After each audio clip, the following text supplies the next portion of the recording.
it to them.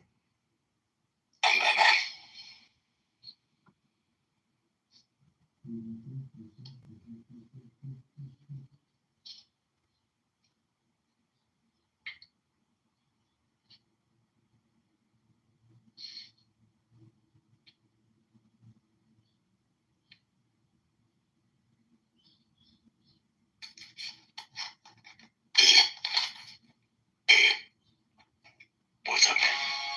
Are you going to do what it takes? I'm going to do whatever it takes.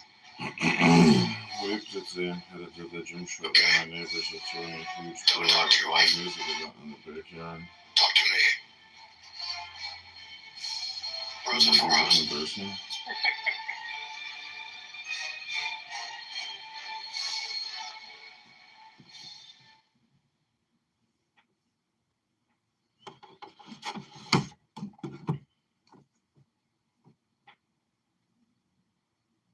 Well, the manhunt is intense. Live from Central Park, where, but at this time, image of him just outside of it.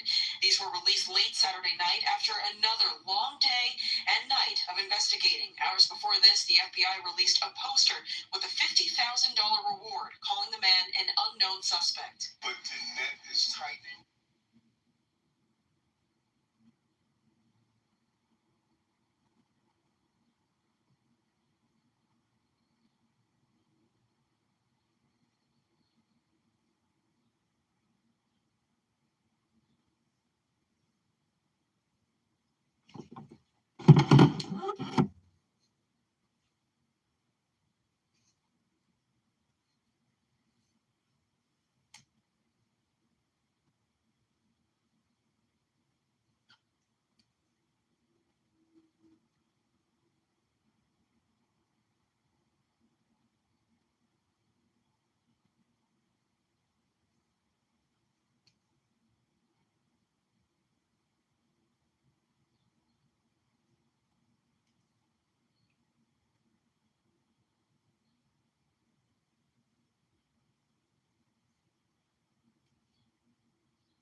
So the backpack contained a Tommy Hilfiger jacket and Monopoly money, which seems like he may. He's bringing it up. Always end up with like profit. And I start doing it back, and I'm always like that, Mark. I never bring this stuff up. You always bring it up. When you're in my always making about bring up like the Middle East part. I never bring about stuff Muslims. You always Never making bring it about up. Pakistan. Not the topic of my And conversation. 9/11, and then you're panicking, yet you're in a room where 9 out of 10 are Muslims. Why is that? I don't think that's a coincidence, Mark. I'm not You scared. always feel yours like my mom was Jewish. My mom was Jewish. Nobody cares if mom was German or Brazilian I or don't from care the Middle East. Like, who cares about where your mom is from? Why do you always like the bar terrorist? I'm not the only person. Therapy is like expensive. I get it. But like, hate Muslims, left, right, and center, right? Ridiculing them, like always do that. Like, well, what do we really know about this prophet? As in any prophet that is playing a prominent role in Islam, right? You saw them do this little jab. Like when the referee is telling you, this is the waistline, you can't punch below the waistline. You're always looking for that waistline. Like you want to be warned. Talmud. They'll suck a baby penis. That's what the Talmud is telling you. Yeah, I guess you could say that too. Yeah. You guess, right? You're defending that, right? No, I don't defend it. So why are you bringing up the Talmud? Like, let's talk about the Talmud. They always bring it up. So when they bring it up, I start bringing it up. Yeah, because it has some quite vile things in there, man. I didn't write this stuff. Shit, you didn't write that, son. Why would I make up such a story? I don't know. You're a goofy guy that always wants to be in Muslim rooms and then somehow do this provocative transgender gay shit. Muslims that I've been encountered with, right, have more balls than you. They come to America with a pocket full of money, and their family following them with luggage, and they make it. They make it in New York. What is this idiot talking about? They're real men that come to New York. Real Muslim men that come here. How do you know they're real Muslims, Mark? They're real Muslim men. How do you know they're real Muslims? And they make it. You hang around with Muslims for you to know whether they're real Muslims? You wouldn't even be able to put one slipper of a Muslim that comes to New York. You wouldn't be able to walk in his shoes. Okay, that's why I enjoy Muslims. That's why I love Muslims, because they show they have heart, they have dedication, they have love for their families. Okay, unlike you, you're a hateful person. You are, in my eyes, I was allergic to faggots like you. You were never a Muslim. I never said to be a Muslim. What were you talking about, Bert? Then you're in other rooms, like, what did the Prophet really do? Right? Like, last time you checked, you was married you throw shots at me. Right? You throw shots at me. You're inciting that. I'm a man. You don't want to talk, I'm a throw shots. You don't want to talk about, Bart. You don't want to talk about what age Isaac got married. I never want to talk about that. Hey, what age did Isaac get married? I never bring that up. You always bring it up. I never bring it up. You always bring it up. Never you want to bring question it. Right? That's what you always do. Right? And then you want to talk about the Talmud and not criticize anything that the Talmud is saying. But when it comes down to Muslims, it's like, oh, but your prophet married, and then you. No. I never said he married. I never said he married. I said I asked him how he died. I don't care who he died. I asked you how he died. Bart, you might fool like one or two people on stage, right? People know what you're about.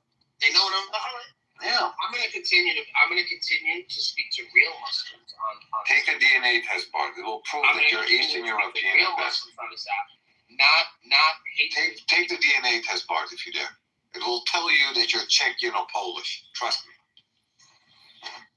My mom is Jewish. So what? Your mom is Jewish. Your mom is Palestinian. Your mom is Pakistan. Who cares about the origin of your mom? Who gives a fuck? Respectfully, nobody.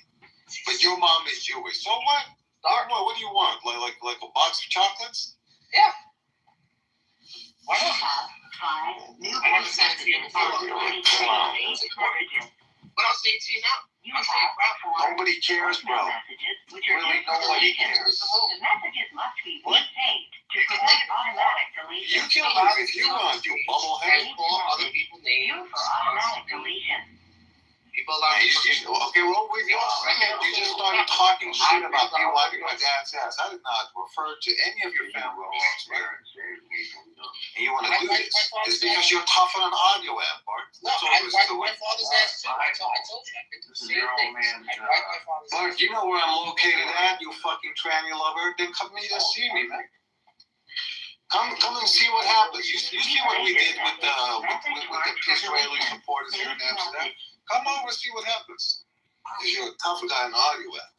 I'm not a tough guy. You're a tough guy. The army is strong. You're a tough guy, right? I'm not a tough guy. You're ferocious. I'm not a tough guy. You're a tough guy in audio app. Else. What do you do in real life? How tough are you in real life? Go to a community where the majority are Muslims. Never had a fight ever again. Go to a community where you have a majority of the Muslims living at, wherever that is in New York, and talk some shit about the problem. What happens? See how many times you're gonna see a dentist, Bart. My father used to beat the shit out of us all the time, and my father beat the shit out of my brother a lot. And I grew up to be a pussy. I never hit back because he hit me and I never hit back. So I grew up like a pussy. Exactly. I did. I am a pussy. You're always in these rooms with Muslims, and then it's like, oh, but the prophet, this is questionable. Then you kicked out. Then you go to the next room, and you repeat the cycle. It's the only way for you to cope with life is to rant on a fucking audio app about one group of people that practice one specific religion. And guess what? It's not Buddhism. It's not Judaism. It's not Christianity. But it's like you forever doing nothing other than, oh, but Muslims, well, you married this minor. Oh, you're decapitating people. Like, how do we really know this person performed miracles? Yada, yada, whatnot more. Well, you said yourself. Your book says that the signs. Your book says that the signs Bart Simpson. never helped before. Bart Simpson, you And said they're not you would throw. You said you would It's throw not out gonna be God. signs like that. Listen, you yourself said you would throw out God and the Bible for $50 million. You want to give you the ayah?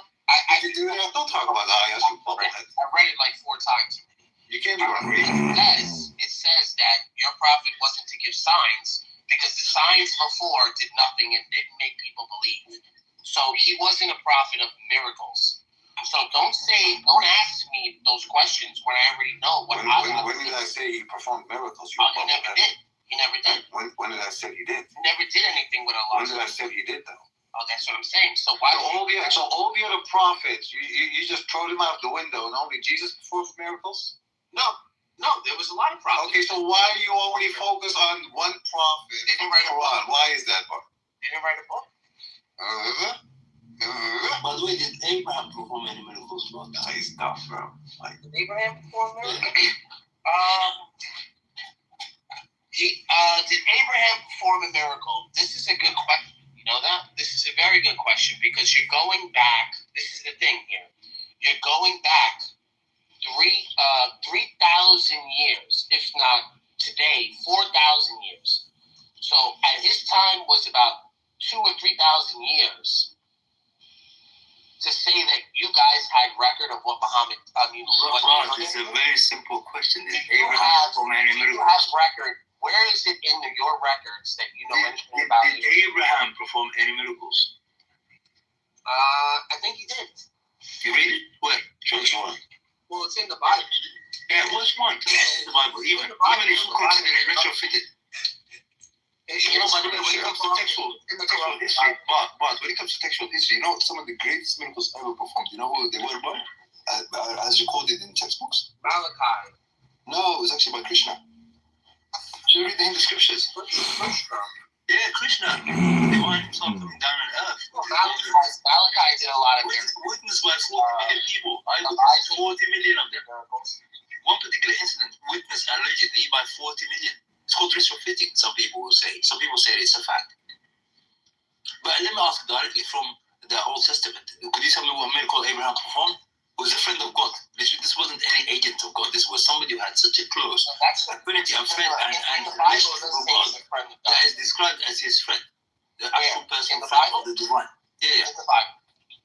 So what miracle did this man, Abraham, the beacon of all the so-called three religions, what did he perform? What miracles? And why didn't he perform any?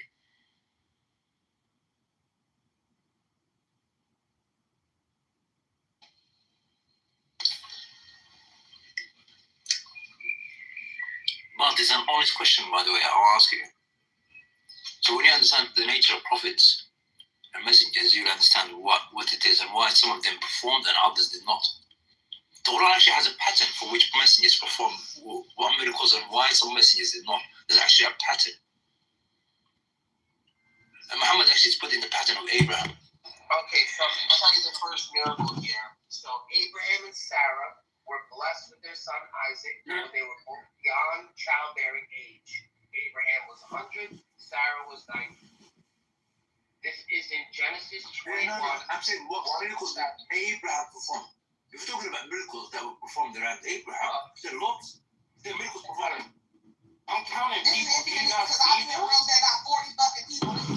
That's cap. We know killers, bro. So y'all numbers per day. Y'all numbers per day are probably 40. We get hundreds a day. But wait. How do y'all get 40 members a day? We get hundreds per day, right? Y'all don't even get No. Y'all get the same members every single day. Y'all don't have new people. Every day we blow up. It's early in the morning. We just start this room. There's a reason you come here to us. If your room is so poppin' and it's so ass here, why do you beg to be here and fight so hard to be on the stage with us? It's because you know you're a liar. You're a demon. You come here because you know you're not Christ. Like you want to pretend to be Christ. You're a fake prophet. I just think it's weak that you on want to this put God it in thing. Nah, shut the hell up, you demon. Speak over nothing that is holy, you goddamn demon. You're gonna listen here and rebuke your soul. I want you to go repent. Go talk to Christ and ask him to teach you to be better in the guidance of learning. Yeah, go meditate. God damn. She's always like this. She's always like this. Highly emotional demon. But in the rooms, when we go raid rooms, then she's being peaceful. Now she's friends with us. Yeah, oh, we cool. And the crazy that people come around and act like your friend, act like they want to be part of your room, and then they complain about the same thing they want to be with. Like, isn't that weird, you demon? You want to be around people you don't like? Yeah, and then when it's time to be on demon time, then she don't want to be a demon. Right, when we on demon time, that's when she cool with us. It's like you're attracted to our like evilness. Like, what is wrong with you, wicked little witch? All right, let's try to get back on topic because y'all just acting out of y'all low vibration. Y'all fucking around. We be fucking around, man. We be Y'all act like the motherfuckers bully Jesus and shit. No, yeah, we was fucking around. What happened to that dude that used to pop in here and make us breathe? Remember, he's like, everybody. Oh, yeah, he like breathe in. Yeah, that was really cool. So the people with the green star, like they control it. They're the moderators, basically. We got admins and moderators. Like, I can make you a moderator, but an admin is the person that can open and close rooms. That's the only difference. But I can give you a moderator, which just basically give you control in the room. You can end the room. You can move people. You can mute people, stuff like that. You have like control of it. I have a question because I'm kind of new to this. So if you guys get like 100, 200 people in your room, that's big? Like, kind of how you look at it. I mean, it can go bigger. What's the goal? I'll be content if only 10 people's in my room. That's what I'm saying. You don't really need large. Yo, Talking Apes, since Uncle Ruckus died, this shit's over. Chillism is in effect. The Talking Apes is just competing with the Chillists. The Chillists are nearly networked hundreds of people to sit on this app for weeks and months and years while it all runs through Nathan's big brain. Have you seen Nathan's big brain? It looks like a guppy fish, a tadpole head. Nathan's head has degraded since he took on... We gotta get back to the topic. I'm sorry. You can come back and control a little bit later, but that was funny. All right, let's get back to the topic, yo. We've been distracted for a little bit too long. Come on, get back to it. I feel like we kind of touched on everything here. Alright. I got a question then. Because, like, can we all come to the conclusion that are all people like Lucifer and Jesus? You can't be like Lucifer because you just cannot be him. There's only one Lucifer. You can't be like me. There's only one me. Well, being you and being like you are two different things. We have the qualities of Lucifer. We are not Lucifer, but we have the quality. We are like him. Right. So the qualities of Lucifer, what is that? Because nobody can see. The same thing we do daily that isn't considered sin unless you know your mark, right? Sin is missing the mark. And if I don't know the mark, I can't sin. But the same thing I can lie. When we lie and we tell different lies every day, sometimes by mistake, sometimes it's not intentional. You can lie. But the way, look, you said every time you talk about Lucifer, you only talk about sin. He's not full of sin because when he was in heaven, nobody could sing better than him. Nobody was as beautiful as him. Nobody was a light like him. So let's talk about that. The symmetry. Yeah, that's what people don't want to talk about.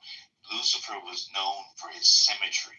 He was able to spin and dance and spit out notes that were symmetrical, and the vibrational, in comparison, would be considered high vibrational.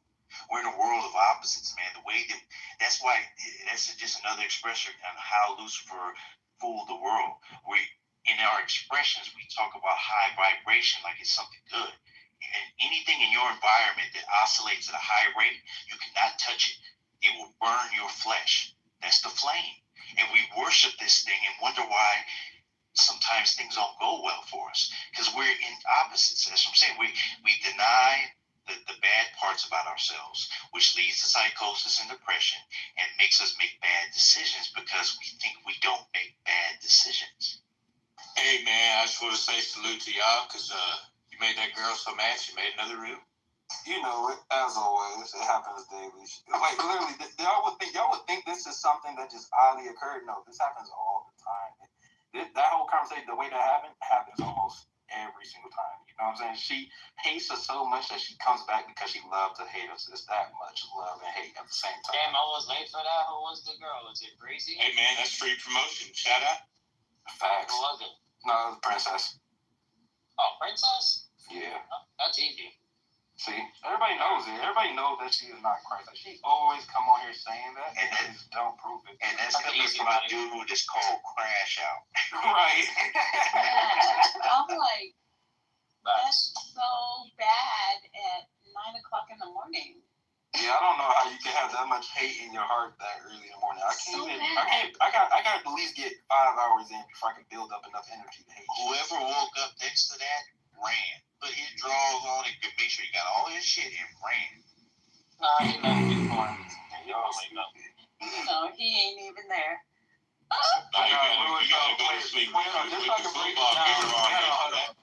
Just so I can break it down to Lewis because he knew here.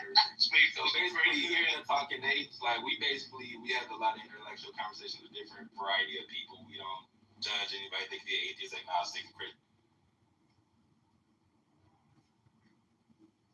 But it's within the rights of the president.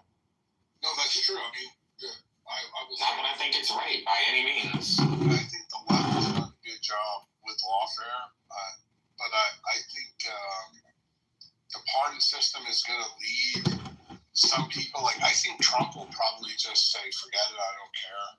Let's just move on." But I've got a funny feeling there's going to be some people in intelligence that are like, "No, we're gonna solve this." Figure out what the fuck is going on. Well, RFK is the lawyer. I mean, is there anything he can do to block a preemptive pardon for Fauci? No, It's the presidential pardon. Who do you think is going to block that? I don't know if there's some loophole. Not a single motherfucker. Because they're going to want it later, possibly. Who knows?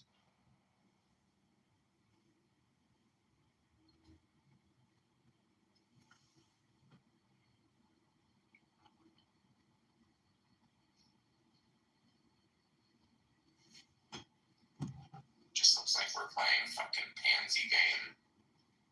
it's true. I agree with that.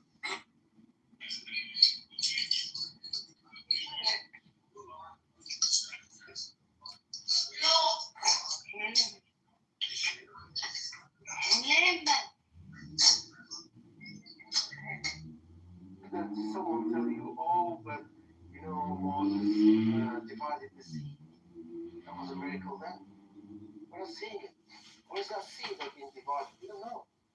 Okay. Isaiah or Elijah, when? It's maize. It's this indigo, violet, blue with a golden center, even dried. I've never seen a fresh one. That would be hot. I'm gonna look for those in the town gardens. We're in our next field trip to Egypt. Let's plan it. I hear they wrote a lot of time. Yeah, well, I think because it turned out it's only trending right now, and about 10 years ago or so, it was obscure. I tried it like 20 years ago because I was trying to end obscure shit, but because it was so mild, I just let it go, and it was expensive. But I think been on this earth, right? I have no problem with that personally, but at least just you have to accept the fact that we evolved or whatever, right? That's how I think about it in my brain. But I'm not like holding anyone to it. It's just like it's just a fact. It's a fact, just like gravity. Let's be just clear again. There's no need that a person has to accept one thing or the other. The one thing that religious people don't have the right to do is to demand that a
Even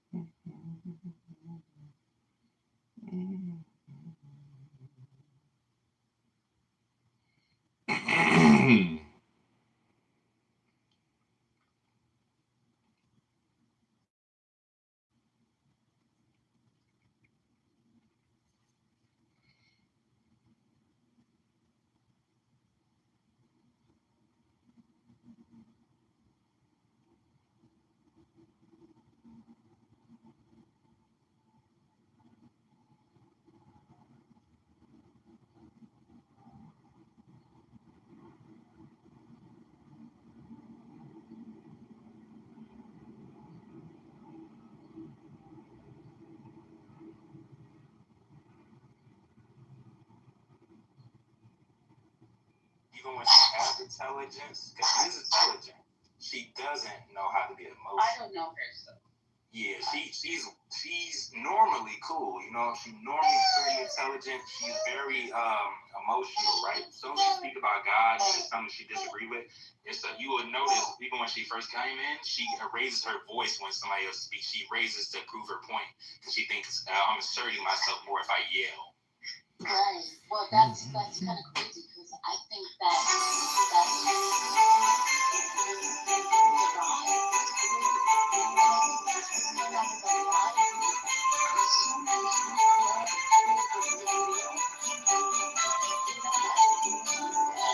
It's crazy because and it's not she's judgmental. Yeah, she's judgmental, and she's supposed to be Christ, like the Holy Spirit and discernment and all these different things. I'm pretty sure if you had those things, you wouldn't be reacting the way you are. You wouldn't carry the hate. You wouldn't say the things you said. You don't judge people. You wouldn't say you fucking pussy, you die, blah, blah, blah. You wouldn't say those things to people, especially if they try to forget. My liver issue that I was having 6-7 years ago. And then I went to see this guy because he was close to me, and I needed a doctor for something. And he's like, wait, you have a liver problem and they've got you on fucking 5-6 different medications? That's fucking retarded. Your liver can't handle any of this. You're getting me off of all of this. Sure. And he's gonna really be happy.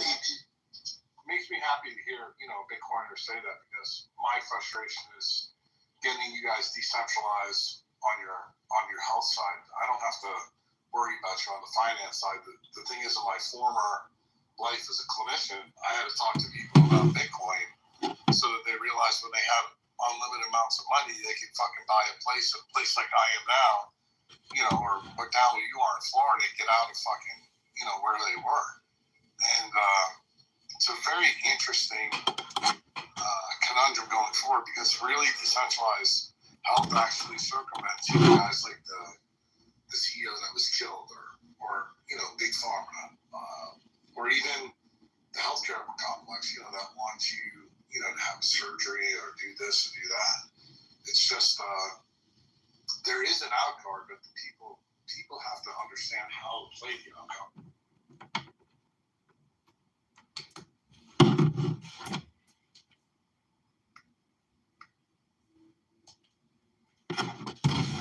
Love with it.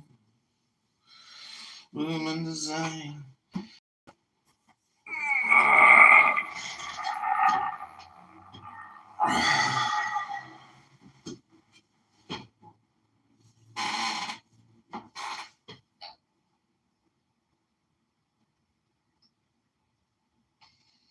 Dr. Jack, are there other places in the world that have a decentralized model that you, or like a decentralized system that you admire in terms of healthcare?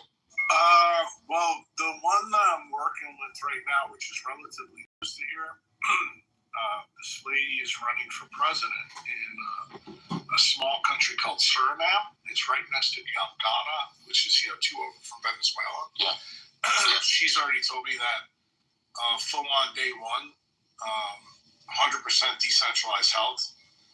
She's invited a lot of people down. She's actually even more crazy about Bitcoin than Bukele is. She's talking about selling their gold and all their oil. And for those people who don't know, this country has more proven oil reserves than Qatar does. In fact, Qatar's buying their oil. And those payments start in 2025. So her plan for her people is to YOLO in the resources. So in that way, she's actually playing the same game that Sarah was playing. So places like that, and I think what's starting to happen in Argentina also is making me kind of happy on the health side. You know, they've invited me to come down there and talk to their health ministry. You know, if you get a big country like that to start realizing, you know, we slashed and burned government and it improved the situation for our people. Could we do the same thing in healthcare?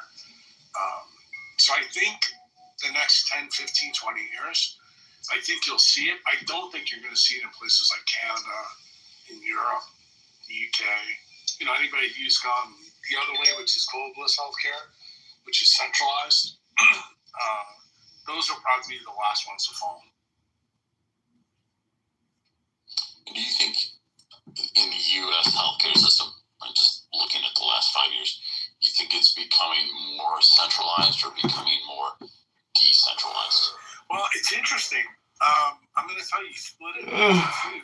Those that participate in the CMS, you know, payment system, they're definitely more centralized.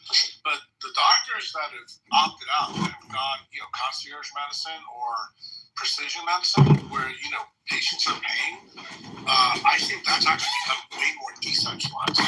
So there's two different camps there.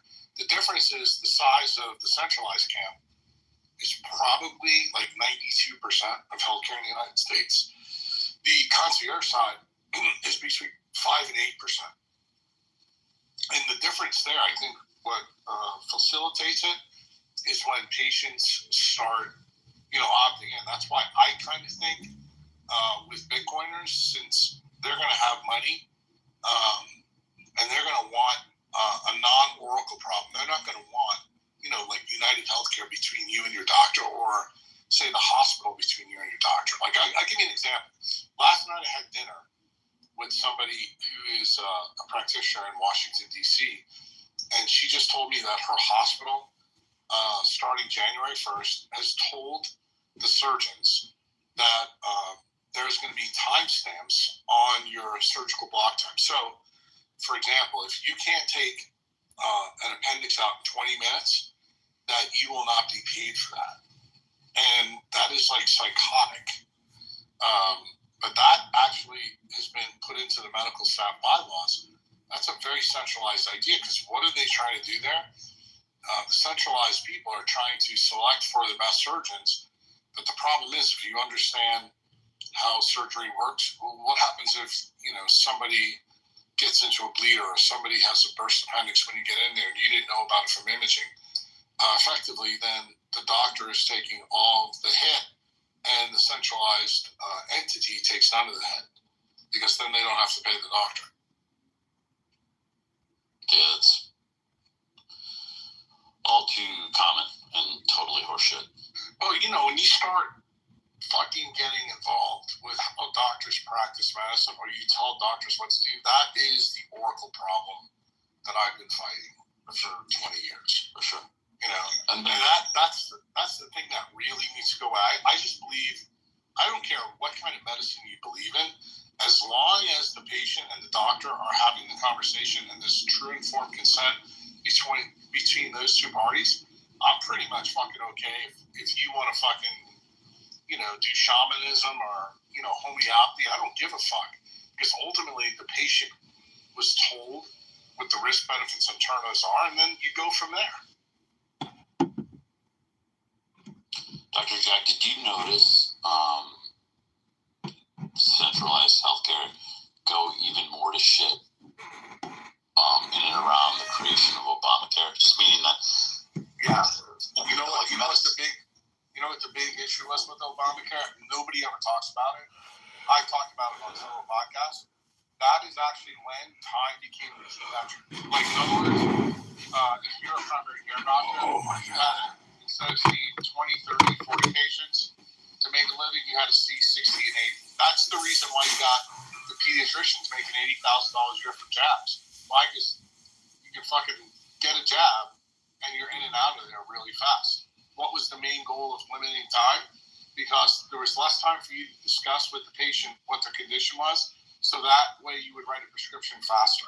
And that's why Big Pharma was really big tied to Obamacare. And, somebody said earlier that, healthcare is a right and a left-wing problem. I'm going to be honest with you. I think in your guys' life, I understand why you believe that, but it's not true. When centralized healthcare was made, it was made by Lyndon Baines Johnson. It was completely a left-wing idea to centralize medicine. That's where it started, and it's gotten worse. And where it really took a turn for the worse was in '86, when we started to put coding involved in how doctors did things. That is totally a time metric. And then Obamacare fucking made it even worse. Now, look where we are now. We're, 14, 15 years after Obamacare. Now we're telling surgeons, well, this is the time you're allotted to do this. If not, you're going to lose your block time.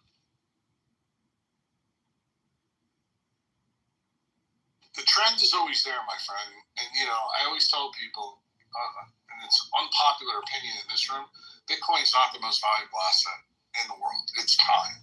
There's nothing more valuable than time. When you start fucking with time metrics between doctors and patients, dude, that is fucking ultimate medical tyranny. And doctors have to push it against that. And the problem is most doctors aren't good businessmen. They don't understand how to run a decentralized concierge business. Most of them lose money.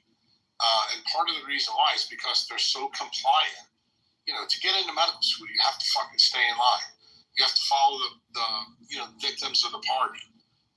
And I don't think people realize that. You have to be smart, but you are ultimately really self-selected out to be very compliant with the paradigm. And that's built into the system. It's very unusual when doctors come into the system when they're pushing back on it right away. Usually what happens is once they get indoctrinated into the system, they see the problems. And then they wake up and say, fuck this. But I will tell you, when I was a young doctor, there was probably more yahoos than there is now. Right now, the young people, they're just like, look, let me make my $200,000, $300,000 and, go drink my latte. I don't give a fuck. They really don't care.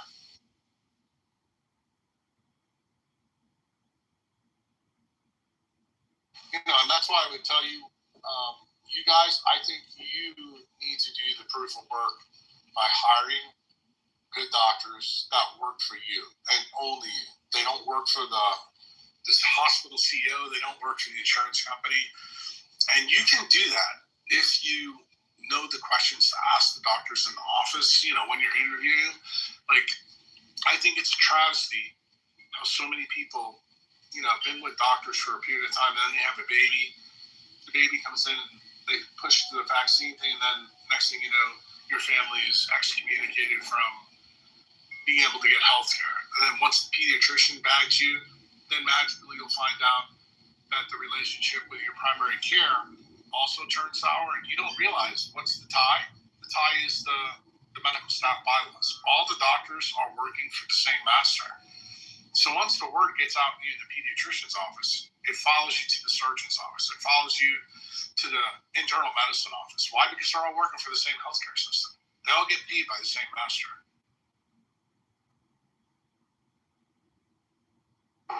And then you're like, they're so deep into medical debt. Like, if you speak out and then get blacklisted, good luck paying off all that medical. Yeah, to be a doctor these days, like, I laugh. When I went through, I think I wasn't in debt at all. It didn't cost me anything, but I remember my medical school tuition for the entire thing was less than $10,000.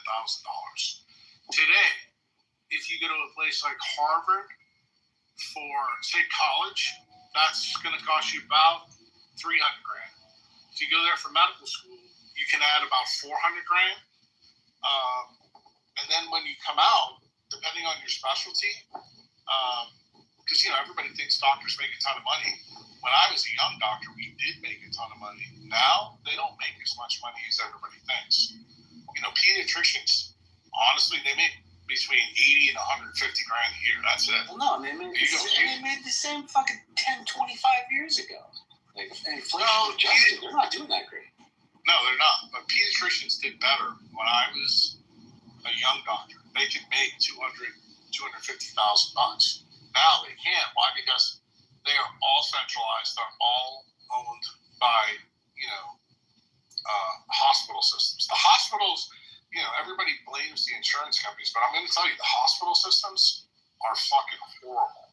They are truly like the slave masters on the plantation, and they make doctors' lives miserable. I can tell you. But they signed up for this. Doctors signed up for this because they did not want to run their offices. They wanted somebody else to be the business manager. When they, had that power usurped from them for being a businessman, that's when they lost, the power of the pocketbook. And that's when the oracles started to be inserted between them and their patients.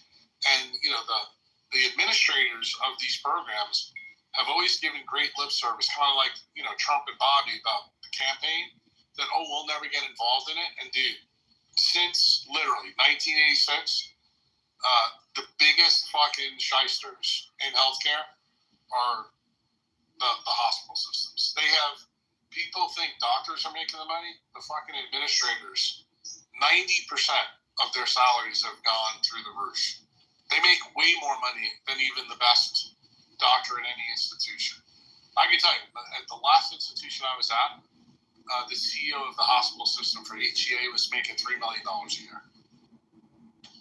And that's what's insane to me is the administrators are making serious bank, yet the hospital systems or the hospitals, correct me if I'm wrong, Jeff, they're not making shit like as an enterprise, but the administrators certainly are. Well, here's the funny thing: they're using accounting so that you don't think they're making money, but trust me, they're making money. If you saw truly how that system works, it's probably the most corrupt system I've ever seen in my life. Like, for example, in the specialty I was in, when I would do implants, like say if I did a cervical or a lumbar fusion, at the end of the year, the hospitals would force us to use all the same implants from one company because, they bought the trays from them. And if they got 70 or 80% compliance from all their doctors in that hospital, then the hospital gets a $2-3 million kickback at the end of the year in the fourth quarter. That's how it works, bro. Yeah, Jack. So good morning, everyone. I've been an engineer in the spine space. I know you're. And the consolidation of the hospital networks is really the root of all of it. People point to the insurance companies; they're definitely part of it. But Jack, you're right on. It's the consolidation of HCA, like you mentioned, is the big one that we going to Lowe's. Jason, your audio's cutting in and out. Is that true for everyone else? Yes. Oh, I'm sorry. But yeah, it's a commoditization of products, and these surgeons, they're all employees. You have to realize that's what centralization is. And, the big trend right now in hospital systems, for those of you who don't know, I try to point this out to this room because I think many of you are making the same mistake on the tech side. When you embrace AI, you are fucking embracing the enemy. AI is absolutely the opposite of sovereignty. And right now, the biggest push in healthcare in the last 5 years has been to put AI into everything we do. Why? Because they can centralize it further. That means they squeeze the dollars out, and they're going to pinch the doctors even further. And I think the same thing is going to be true, in the general population. So when people mention AI, I am totally out because I think most of you as young people have gotten addicted to the idea that technology has improved your life. But this is a technology that I think will enslave you going forward.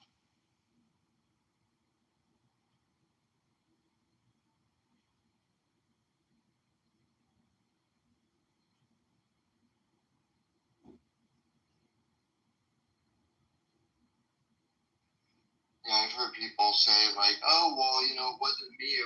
It's what the machine said." Like the TSA. Like it takes human responsibility even further out of the decision making, which worries me. I will tell you, if you sat in on some of the medical staff meetings and the things that they're doing, if you're a doctor that questions the system at all and you step out of line, you would be stunned at what's discussed at closed doors, how they seek their retribution. I've actually seen hospital systems go after other surgeons who are my competitors and basically buy all their primary care doctors to put them out of business to get them to fall in line. Once all their primary care doctors are owned by the hospital system, then they go, to the nurse and say, okay, now that we own all your business, are you ready to play ball with us or not? That's actually how it operates. Totally. 100%. And that mind virus, again, going from the corporate side, has entered that space as well, that way of thinking. It's just funny how these mind viruses are real and they kind of permeate from a source and just kind of corrupt the, an entire industry. Whereas an engineering leader for product development, that's now a Bitcoiner, that's the fact that I've called or pointed at certain things, like, it's not good. Like, I might have to change industry. Hey, Dr. Jack, I mean, like, that David Sachs got appointed as the AI czar. In some ways, I think he's pretty level-headed on a lot of issues, and it seems like if you could bring up that subject matter about AI and in healthcare and how much of a disaster it is to him, maybe there's some protections that can be put in place. I've already done it. I'm just going to tell you that I tried to explain this to the room a couple of nights ago, and I don't know how successful it was. You have to realize when it comes to things like AI, comes to things like Bitcoin, comes to even tech changes, there's always the utopian side, which is the side they'll talk about when they're campaigning before they get in. But then there's the dystopian side, and you have to realize that David Sachs, as part of the PayPal mafia, Elon Musk, like, if you think Neuralink is not linked to some other nefarious things, you're out of your fucking mind. But right now, you're on the utopian side of that story. And the thing is, the more they lure you in and you think it's a good thing, then guess what happens? Then you get rug pulled. It's no different than what you guys talk about with shitcoins. But I don't think that you really understand it as well as you can, because you're not seeing it happen in your own worlds. I've been seeing this for a really long time, and to be honest with you, there's very few guys that Trump has put in that I think are utopian guys. That's the truth. The one guy I'm very sure of is Jay Bhattacharya. But Sachs, again, he's going to be good for Bitcoin, but remember, he's also a big shitcoiner. He also has big-time links to Palantir. Palantir, is not a good player for us at all, at any level. And I think it can lead to some big problems down the road. And I hope I'm wrong. I hope that I am alarmist. But, since I'm an old guy and I've seen it, I don't trust these guys very much at all. I do believe, though, if they do put Bitcoin in as the reserve asset, I think Bitcoin is the virus that actually 25, 30, 40 years, when you guys are my age, then I think things probably will be better in some of those things. But right now, short term, like for the rest of my life, the only thing I feel very comfortable with is Bitcoin. I think people right now have to have a ton of Bitcoin for the next 10, 15, 20 years to protect themselves from what I think is going to happen. And then I think once Bitcoin has had its time to percolate through the industrial military complex and all the people that are affected by the Cantillon effect, then I think we may see some real change. But, I've got huge issues with J.D. Vance. I've got huge issues with, him and Elon Musk owning messenger RNA technology. Like, if you want to know the biggest threat to all of you right now, it's the messenger RNA technology that's been, unleashed on the world. I mean, if you're not following the story, that Kevin McKiernan is unleashed and, Philip Buchholz is talking about, like, you guys can't even take blood anymore. You have to be worried about who you date. People are shocked when I said, no, even the food you eat, because guess what they're doing? They're now using self-replicating messenger RNA that they're going to be putting in. Like for all the people that didn't take the jab, they got a solution for you too. And you have to realize that this isn't like a conspiracy theory. I always tell my people, I said, look, it's not conspiracy theory when there's patents for this stuff, okay? It's as simple as that. And there's patents for all of this.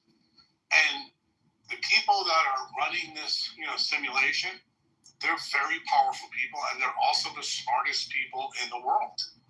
And this program that they're running is not, 5, 6, 7, 8 years. This has been going on 70, 80 years. It's a long, process.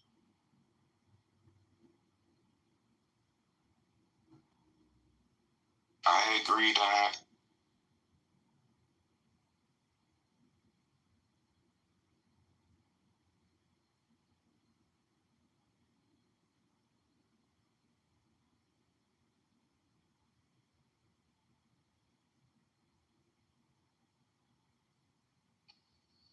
Jack, do the kids of your colleagues want to go into medicine? Or are they being discouraged? Well, I just had my member event here in El Salvador where I had about 100 people down here. Out of the 100, I'd say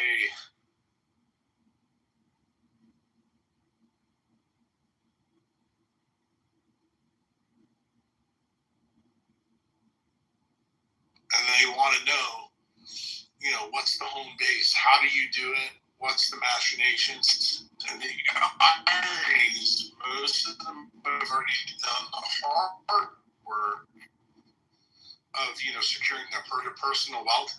When you step outside the system, you have to be ready to take the arrows. And I can tell you, there is a huge trend in centralized medicine where doctors are ready to step out. Yeah, well, Jack, you were cutting out for most of that, for me at least. Me too. He was in the Matrix room. Yeah.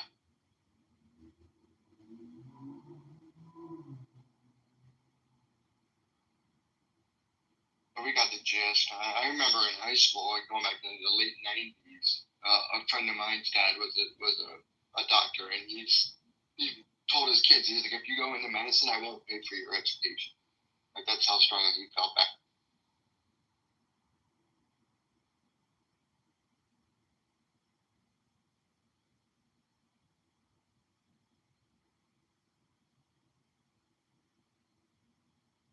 I was calling this stuff like ambient incremental attack, like multi-generational, but it's in our face now. It's like, it's no longer ambient. It's right in our.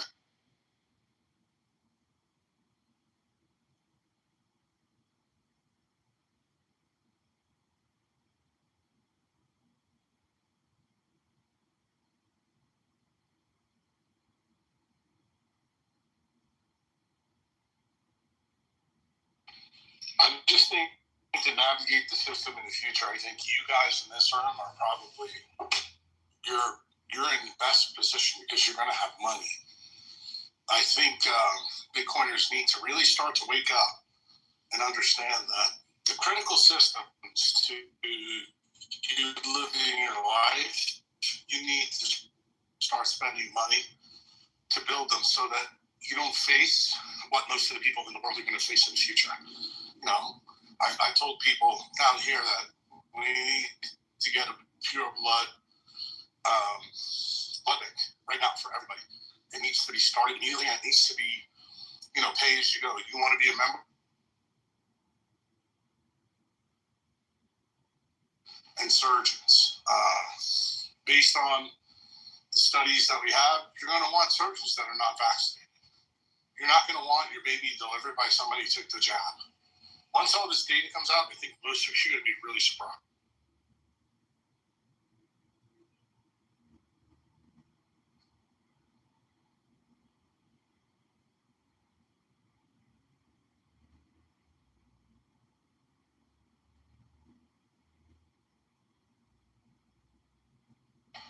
told Sam Parker last night before he left to go home for Christmas that the single most important thing for men and women who are not married before they get involved in dating is to make sure they're not vaccinated.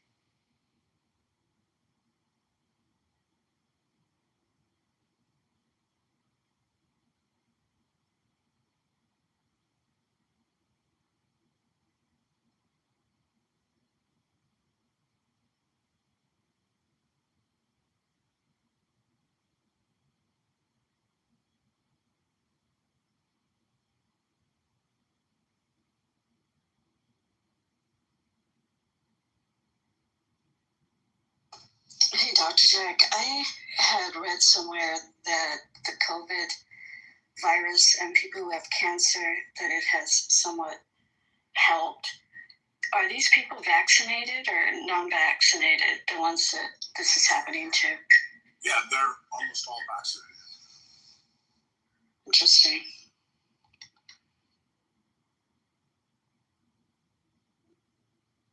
I would just tell all of you, even if you're a skeptic, just follow Kevin McKiernan on Twitter. He is absolutely leading the world. When I had him go to Danny Jones' podcast, literally YouTube banned the podcast like immediately. And this is the guy that actually found the problem, the SV40 and the jabs. He's got so much data. I mean, I got him to go to Germany to actually start sampling tumors of people that got these turbo cancers. And what we found in the tumor is nothing short of mind-bending. What's his name again? Kevin McKiernan.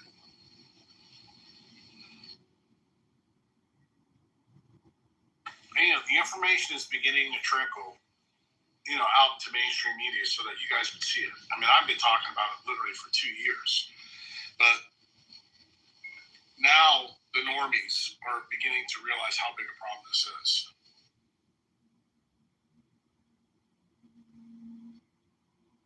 And I will tell you, Jay Bhattacharya is actually in contact one-on-one with Kevin McKiernan.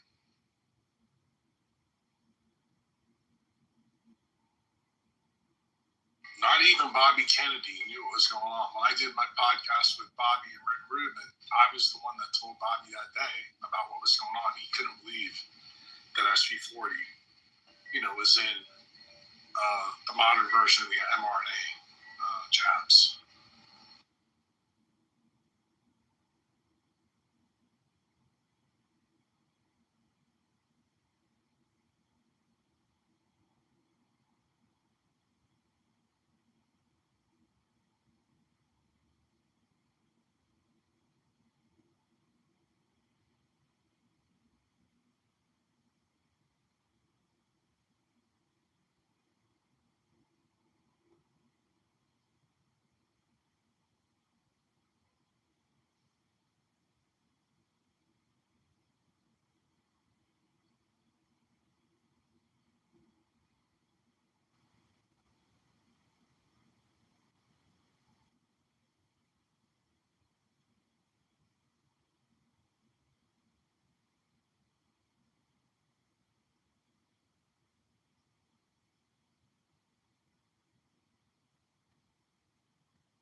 morning, folks. Good morning, Courtney.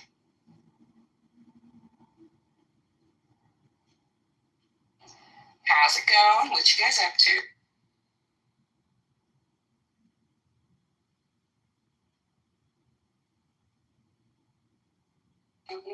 Smoking a cigar, drinking a coffee. Just talking about light, happy topics. Nice. About to go shoot some guns. That's like it. That's right. You're in the same flow.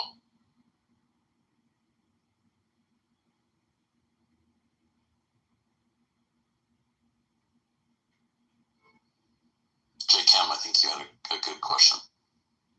I'd encourage you to ask it. Yeah, I just wanted to ask if SV40 in the jabs, was that intentional? For talk about population. Yeah, it was intentional, and the reason how we know it was intentional, when I was in this room 3 years ago, and I did a Shelley that I just did a documentary of Macaulay Malone. I focused in on the patents, and I thought it was very, very weird that Pfizer had 2 patents, one for BioNTech, one for themselves. And my belief at that time is that they were going to use one for the public and one for the FDA approval process, and it turned out it was right. When Kevin found the information that he found that they used the SV40 in the one that all of you guys got. And what they did is they used the gene editing tool to edit out the SV40 promoter so that no one would see it. And then some of the data that they actually submitted to the FDA had some of that information in it that the people that sat on the panel were ignorant of. They just didn't have the expertise to know what they were looking at. And if you guys remember back then, we had 3 scientists get up and walk off the FDA panel. At that time, those were the 3 doctors that would have picked this up. And there's no question that they used it on purpose. Why? Because Pfizer was really far behind on their development of the vaccine. So what did they do? Instead of doing what several of the other MR technology did, they walked down to their gene editing office. And now we have all the emails and we have all the proof that that actually happened. The last smoking gun that we needed was actually for doctors to go and submit files to Kevin, which is what happened. And Kevin actually found the SV40 promoter in different lots, and the numbers in the lots have different amounts in it. And these correlated to findings that we found in yellow card data and also in the VAERS database. When people tell you we don't have the data, that's fucking absolute bullshit. The data is overwhelming what we have now. This absolutely was a bioweapon. It was done on purpose. The problem is all the people that we just elected, they're now in charge. So don't be surprised if this gets whitewashed from history.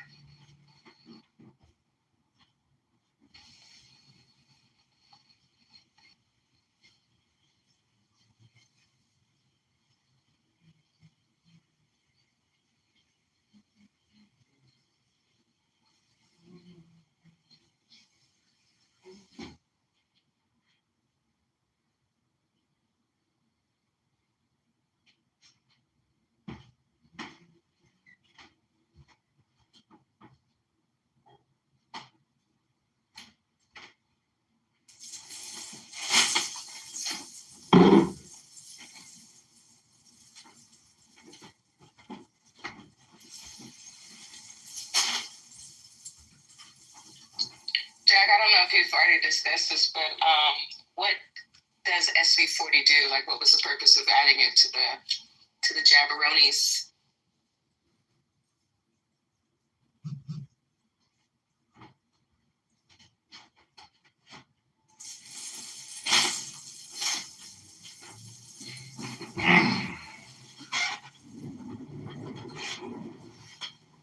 SV40 is simian virus 40. Comes from African green monkeys. I think they use the cells from the kidney cells from African green monkeys to in the vaccine production process. And we found out back in the 1950s that SV40 and radiation accelerates cancers, like turbo cancers. Well, that's not good. Think about this. With modern technology, all the satellites, cell phone transmitters, we're all exposed to more and more man-made radiation. Now combine that radiation exposure with the fact that you're carrying SV40 and the incidence of cancers. That's why there's a spike, and the will continue to increase.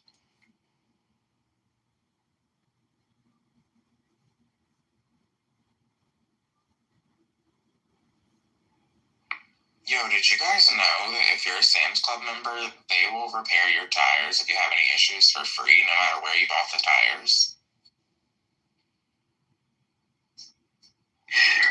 That's it. Just go over and repair, just like a repairable flat, or what? Yeah, like if you have a hole, if there's like different, it's got a list of different things, but I was just looking through some terms and conditions because I'm getting some new tires. And it says you can bring any tire if you're a member, and they'll repair it if you have like a hole. That's cool. Yeah. I had no idea. I've never read the terms. How do you go from turbo cancers to Costco tire repair? I mean, I would guess the same way that you do it for anywhere else. Da, bitch, Britney, bitch. Buy Bitcoin, bitch. Buy Bitcoin, bitch. No, actually, here it says you must ride on the rims to Sam's Club for the free repair. Britney, bitch. Britney, bitch. What were you saying, Courtney? Never mind, Courtney. Sorry, too many gunshots. I'll take it.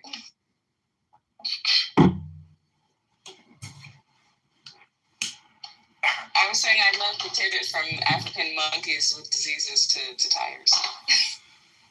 I didn't hear the African monkey with the diseases. I heard probably chickens. You are welcome to continue. Brittany coming with Great information. I love it. What is Brittany coming? with the smoke. Jack is I feel like Mason does a good job too, I think. But I think Jack is the most seasoned because he's able to actually just talk with the person. Like, what are you talking about, Lagrith? What are you trying to convince Mark of? Mark is an atheist agnostic. He's an angry man, Lagrith. You're not going to persuade him to be happy, ever. He's unhappy perpetually. He's a complainer, Lagrith. Don't waste any more time with Mark. Mark's going to waste your day, Lagrith. Don't believe his lies. He's a liar and he's a troll. And he's wasting your time, Lagrith. Don't give him your precious life juice, your energy. Yeah, I see that. People are so confused yet. Go on, sis. Well, my brother, you tell him. Our tendency is to speak at the pace that we process things. And I mean, a lot of people that are neurodivergent process things fast and differently, and that's part of the magic. It's trying to figure it out so that you can communicate your points to the best of your ability.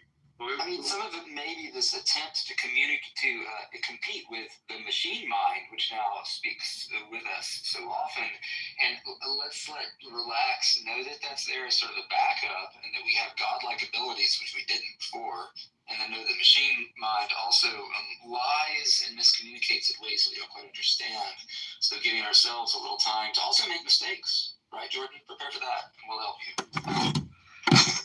Yes, mistakes, takes that did not go well, and mistakes, takes that never happened. Those are both mistakes. Oh, I like that. All right, my friends. Final PTR, cuz you know where you are. And my friends, have to go to the Fungus Fair. So the San Francisco Mycological Society's 52nd annual Fungus Fair happens to be today. Fungus? Truly will be hanging out there for the majority of my day. Fungus in my toenails. How do I get the fungus out of my nails? As part of my service to get back to our Mycological Society as an educator and to serve my local community in a way where I get to talk about this stuff that I love being here every weekend with you, my friends, talking about these things. Because having a very close-knit group of individuals with such a vast levels of experience and knowledge and our willingness to share in spaces like this so that we can be emotionally triggered. So this spirit incantation that you have is not coming. Demonic. So you cut me off. Truths and lies with your rat-a-tat beard and your punk attitude. Wait, real quick, let him finish though. I was like on you saying. Well, nobody cut him off. He was just. Yes, he did. They cut my mic off. Yes, he did. Yeah, that was divine. When you got cut off, that was divine. Yeah, no, what divine is you not wanting to listen. That's what you call the stumbling stone in the rock of offense. That's what you understand. Through me and it guided my finger to the mute button. Yeah, you're a coward. That's your problem. You want to block people from hearing the truth. All right, go ahead. You got the floor. Go ahead. Well, then why you didn't cut me off in the beginning? Hurry up, man. Unless I was stepping on your toes. I wasn't next to my phone, dude. My bad. I'm sorry. Go ahead, man. Let me hear your garbage. Y'all interfere when I hear something that's bullshit. Wait. Be Christ like you said. Sorry. Hey, bro. Christ flips cables, motherfucker. Hi, Kareem, Stu. This is Adrian. Put me in the queue after Judah is done being a child. Hey, fuck you and go in front of me, bitch. That's a lot. That's not Christ-like. Go ahead, Judah. Yielded his spot to you, yeah. Hey, fucking demons. Let me answer this guy right now. Hold on. Christ didn't come for peace, buddy. He came to give you war because you need war because your brain is filled with trash. He's trying to give you a new dietary table. That's why he flips table. He's got to give you more. Hey, man, shut up. He's got to give you food for thought because your food is corrupted. Your thought brains are bad. That's why it says renew your mind. You got to renew your mind with new food, man. That's new. And you got to renew your beard with some moisturizer. Hi, Kareem and Stu. This is Adrian. If you could put me in the queue after Judah's done telling us about our diets. To deliver war. I think he delivered the preparation for it. I think he delivered you to be ready for it. I think he came to guide you and know how to fight the soon to come war. I think that he did all that, but he did not come here with a damn sword in his hand or something and be like, hey, ready for it, go kill that motherfucker, go get him. No, he got ready for spiritual war. He got ready for the war that's soon to come, and he prepped you for it. That's why he came and gave examples and showed you how to do it. My title? Oh my God, Abby, you're back. You must have slept for 4 hours. No, I slept actually 9 hours. You took off my picture only to put another one back on it. Of you? There's another photo of you on my Instagram? Yes. The one in your PTR now? Yeah. That doesn't count. That's just like a Google image search. Girl in bathtub with champagne. That's true. You guys want to see one? Is that my titles, Matt? Wait, hold on. Just have to see the photo. Let me see, Abby. CB. Circle Kelsey. Oh, sorry. CP. Sorry. I thought it was a few for a second. I just woke up. Wait, I'm gonna PTR my current location. So right before I got on here, I don't know what happened to my voice. Like I completely lost my voice. I sounded like Chewbacca. So I called work and I was like, I can't come in tomorrow. Shit. You sound like Ryan. They said, they're like, who is this? Yeah, you sound different. Yeah, you sound like Ryan. Did you have a seizure and did you? Hello, haters. COVID, but like my voice keeps going in and You out. have COVID. How do you know you have COVID, not just a cold or a flu? You know, other things exist. My whole family has it. Your whole family has it. You're brainwashed. I'm sorry, young lady, but you're brainwashed. Do you know that these tests, they sell at all the stores? It's a giant psyop. It's over. The cat's out the bag on this one. You don't have what's called the C word. You have what's called a fucking cold. No, so the thing is that I work in a hospital, so does my mom. So my mom had to go get swabbed at work, and it swabs for all the viruses. So, It's a scam. It's a fucking scam. Like if it was like any virus, it would have shown any virus, but it showed that she had corona. It's such a scam. These PCR tests are scams. They show false positives 80% of the time. You do know that, right? Even the little home test kits. The home test kits are scams. Scams. Anyways, I mean we're all whatever. We're all sick. So we were all together on what was it, Wednesday night, and we all got sick. Like myself, my mom, my dad, my brother, my sister-in-law. So like somebody took a stink bomb and everybody smelled the gas, is what you're saying? No, that was called Thanksgiving turkey farts. It doesn't matter. Whatever. At the end of the day, we're all just sick. I know. I get it. Whatever. It doesn't matter if it's COVID or not. Exactly. Well, that's the exact point, is that what you're doing is you're using words to describe a situation, which are not accurate words. You're describing something else, which is programmed into you through mainstream media and everything else. This is called a flu or a cold, and these false positive tests called the C19 test is a scam. Like, I could have created this scam. I used to run scams. I know scams. That's why I can call out a scam very quick. It's just a virus, whatever. Virus, bacteria, whatever. But you're sick. So whatever. That's it. Yeah, you sound like Ryan. Again, you sound like Ryan now. Congratulations, you're now a gay man living in Maine or wherever the fuck he lives. Maine. Ohio, wherever the fuck. Florida. Oh, Florida? He's classy like that? Yeah, he's on the panhandle of Floribama. Oh, Yeah. He's a Biloxi, Mississippian. Yeah.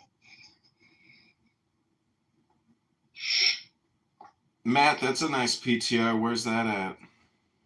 It's on Instagram. Let me take a screenshot. Ooh, backyard pool. Is that a gated community pool or is that somebody's backyard pool? Because that seems expensive for somebody's house pool. It is a house pool. Damn, that must be a nice house. Damn, you got money. Damn. I did not throw her out. By the way, the guy, the red-haired ginger guy, he's gay. But he said he was married. Is that? Yeah, but like, Sam. he was asking to stay. He was flirting with Pussy later. Oh, so gross. I know. You know, I like Jewish people, but sometimes you meet like real freaky Jewish guys and you're like, how did you become such a freak? Like, what happened? Yep. I think it is definitely a testosterone issue. Do you think it is a hormonal imbalance? What makes a man effeminate? If you lie with someone, Or is it conditioning too? ew, Nora's lips. Nura Bandura. Oh, Diego, the rooms just aren't hitting like the way they used to now that the conflict is over and Bashar Assad has been deposed. Oh, Diego, John was right. Our rookie numbers, 50 hours a week, weren't enough to turn the tide. We should have been on Clubhouse 80 hours a week, like he said. Oh, Diego! Diego! Who is sleeping?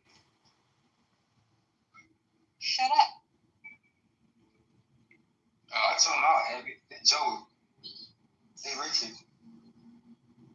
Oh, this guy's in prison.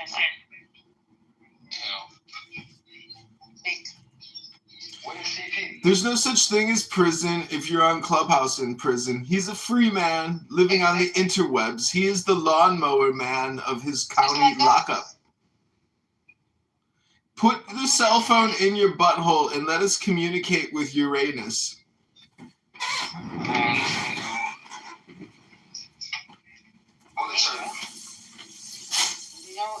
No, use the OPM word to look at clips. This man, get my face off of your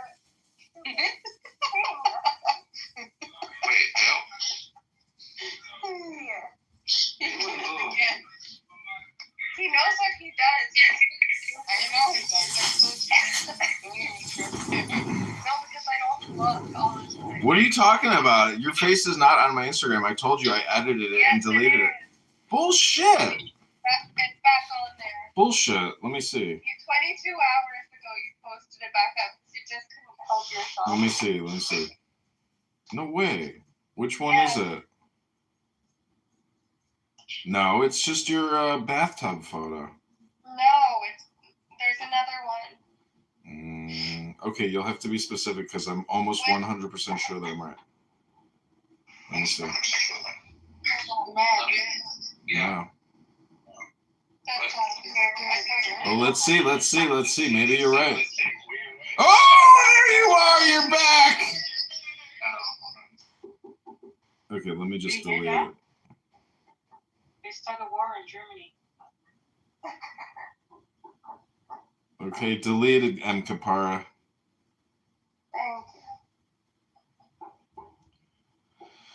Oh, you're so nice to her. I like that.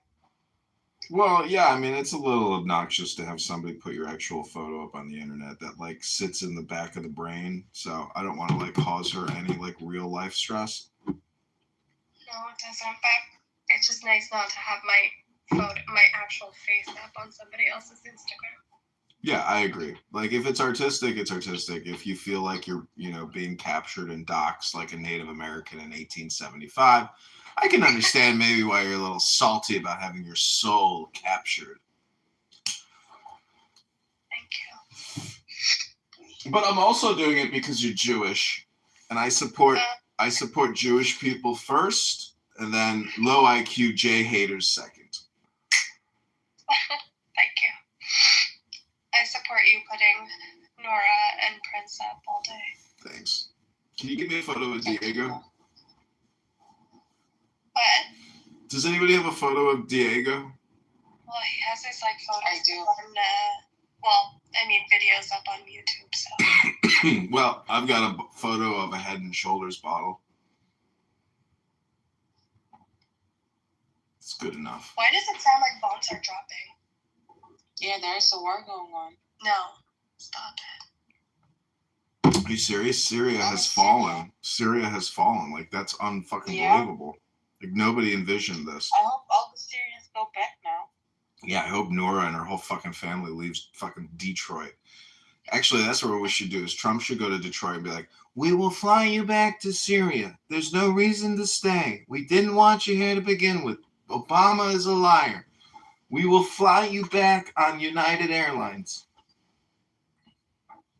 Bye. Just imagine what Prince is saying right now. The fucking Zionist Yehudi, it wasn't enough. It is the Greater Israel Project. They are going in from the Golan Heights, and they are taking Syria, so their kibbutzes and their settlers can take Syrian lands. Wait, where are you, Abby, right now? I'm in my house. No, but like Germany or? Yeah, at the moment in Germany. I have my cousin lives in Germany. She married a German guy named Fritz or Christian. Actually, his name is Christian. And I said to her, I was like, do you know you're probably married to the grandson of a real Nazi? And then I said to him, I was like, do you know that as the grandson of a probable Nazi, you're married to a Jewish woman and your children are now Jewish? He's like, oh, I never thought about it that way. Oh my God. Which part of Germany? I don't know. I have no idea where they live. I don't talk to her. But she's got like 4 or 5 amazing kids. Germans are really like, they're barely like, the Nazi ideology is not here anymore. What are you talking about? There's a lot of Nazis in Germany. Yeah, but like they're like, I talked to some people like, how is your grandfather and how do you feel now? They're like, they don't even dare to talk about it. No, I know. They're totally separated from that communication and ideology. I saw a documentary once. It was about German guilt with regards to World War II and the Holocaust. It was a weird, very weird like documentary about the collective guilt of the German nation. And I can't remember the name of it, but it was kind of a terrible movie in a way, but something to think about because, like, I don't know. I mean, just the World War II was so terrible, and when you look at concentration camps and like how they were just death camps, like that is like so shameful that people do that to each other.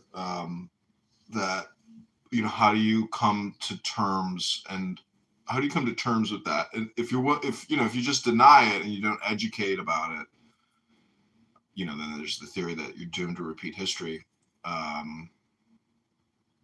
Anyways, it's just something about Germany. People glorify it. Like, they turned Hitler's childhood house into a police station because there's people like Diego and T-Robs who look at Hitler and it like excites them. You know, it makes them feel good in their own personal lives. It's really like the antithesis of God, you know, worshiping the state, worshiping extremism, fascism, bigotry, as opposed to diversification, peace, and acceptance. It's, you know, fascism and communism, they're like not even opposites. They're just so closely aligned. Communism is fascism. When you look at how Stalin acted, he was just a ruthless fascist underneath the communication guise of communism, socialism, wealth redistribution. So that's why I say that I hate the October 7th pro-poly people, because anytime you murder somebody, that is the ultimate violation of any law, and it supersedes any political economic theory. So, you know, violence is always the most repugnant form of communication. But what do you think is going to happen in Syria? Like, is it going to become an Islamic state? Like, how is this going to go down? I don't know. I was willing to ask you actually what you were thinking about. Maybe I feel like I'm just wondering what will happen to the Syrians over here in Europe.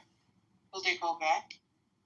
Yeah, if there's some kind of a new. Well, they're already reporting that the ones that were going to Turkey to escape the regime are going back to Syria now. Yeah, but they are going back by themselves, like they volunteered to go back. But No, those no. in Europe, I don't know. Well, you can't force people that were taken as refugees to go back. Well, for at least 1 million people, there's nothing to go back to. Like, if you're already in the West and your house has been destroyed, your condo is gone, like if you were in Aleppo or whatever the other cities are, there's nothing to go back to. You're already cashed out. You know, maybe you own the land, right?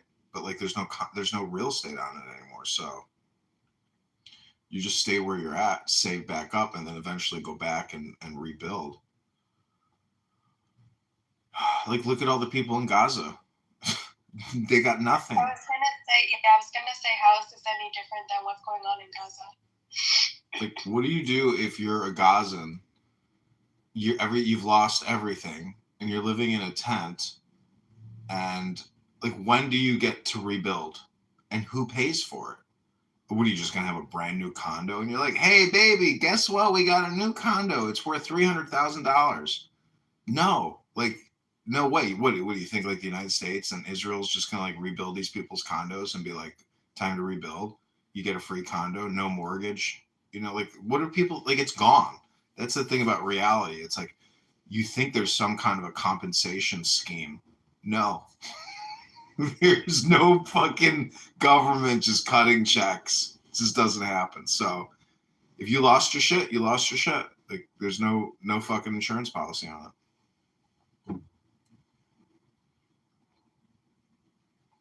Yeah, that's true. It sucks, you know? There's no compensation fund. There probably won't be a compensation fund. It's like, nope. You know, like there is a vaccine injury compensation fund here in the United States, but it does not apply to the COVID-19 vaccine. It does not? No, they got specific approval to not be put on the government list of vaccine compensation funds.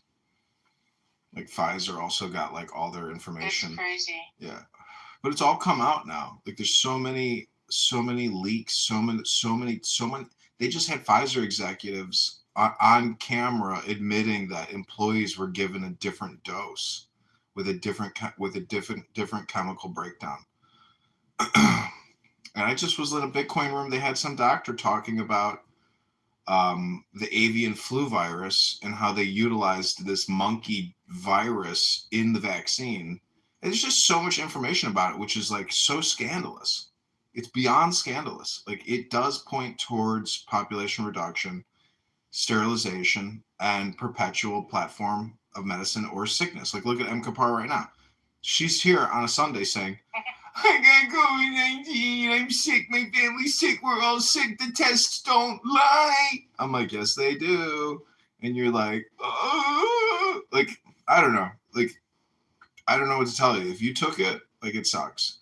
It sucks. You know, it's just like it's basically like an immunodeficiency syndrome now. It's like AIDS. I don't understand what your issue is. I just said that we're all sick. I know. You shouldn't be sick. You know that, right? What? You do realize that you should be like having a great Sunday. You shouldn't feel sick. It could be a result of the fact that you got an experimental big pharma injection and boosters. You work in medicine, so you've been exposed. I didn't, unfortunately, where I No, but Adrian, you got champed up. I didn't have a choice where I lived. It was either that or you lose your job. I know. That is coercion, and that's abuse, and that's toxic workplace environment. No, but she got boosted 6 times. No, I didn't actually, but you know best. Ricardo, how do you have a new account? Boosted. How the fuck does I got boosted like 7 or 8 times. I was like, bro, what the fuck? Hey, Coach Joy, act me back. I did, but like Ricardo, I can't believe how many accounts you have. You may have had more accounts than even me. Voice Yeah, I do. No one can beat me. His voice is familiar. How do you get so many accounts, Ricardo? How do you create the burner account? I found a glitch where you can keep registering accounts, and I haven't really. I'll tell you in the back channel. Shut the fuck I'll up. tell you in the back channel. Shut the fuck Why are up. you not telling us? Yeah, I got it. I only want to tell people that. He didn't find no fucking Anyway, glitch. I don't live in America, so I can't use your services. Ricardo, what I don't understand is why do you have to get new accounts? You don't even say anything controversial or intelligent. Wow, Adrian. You know I'm powerful on here, man. Come on. Yeah, powerful like Diddy flying over a bull. Yeah, like that's powerful. Powerful. How do you lose the accounts though? What are you saying that gets your fucking account clipped? I go into Iranian rooms. And I use Google Translate, and I have a voice thing spitting out, like, I don't know, just people speech or whatever. Damn. So it's the Iranians that are reporting you. But how do you even find them? Like, Yo, the Iranians are stalking my friend right now. They're impersonating him under an account named Nodi. oh, Nodi? Yeah, they're on his ass right now.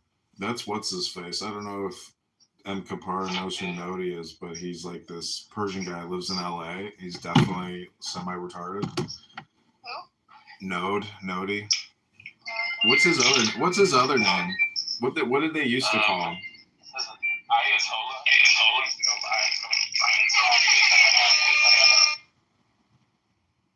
Matt, that's so annoying.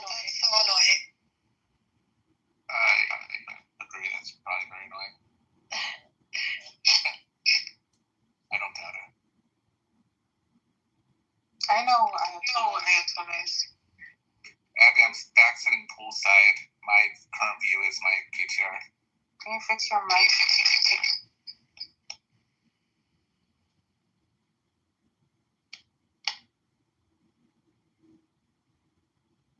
Hey, Erica. Oh, she's not. Hello? Better? No.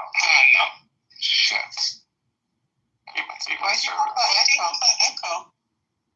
Service here sucks. It's not about your service. That's normal. Should it be on music or? Who cares about these stupid settings? You guys are so crazy. Abby's like, oh, I'm gonna put on music setting. It's like, do you really think there's a fucking difference? There is a difference actually in the way that it isolates the sound. Really? As if it's gonna make my experience that much more amazing if you adjust that setting for me? Well, now you're moving the goalpost by saying that much more, so I can't quantify it. But Exactly. You can't quantify your opinion. Therefore, you're talking about like this most minute little change, but it doesn't necessarily make it clearer for the listener. It's ridiculous. We can give a rating, for example. What, on clarity and like volume of sound? I mean, Yeah, you can break it down into. what are you, an audio engineer now or something? Yeah, I can be if you want me to. My mom said I should have been an audio engineer. My mom doesn't even know what that is. No, that's a Danny saying. If Danny was here, she would have said that. But then she asked me a question, whether the washing machine goes from left to right. My mom always said I'd be a good sound engineer and a good stand-up comedian. I could have had a career in stand-up comedy, but I got on Clown House instead.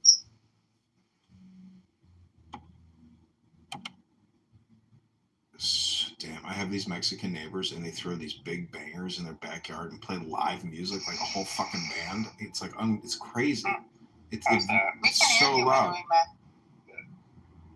We can hear you, so why are you leaving?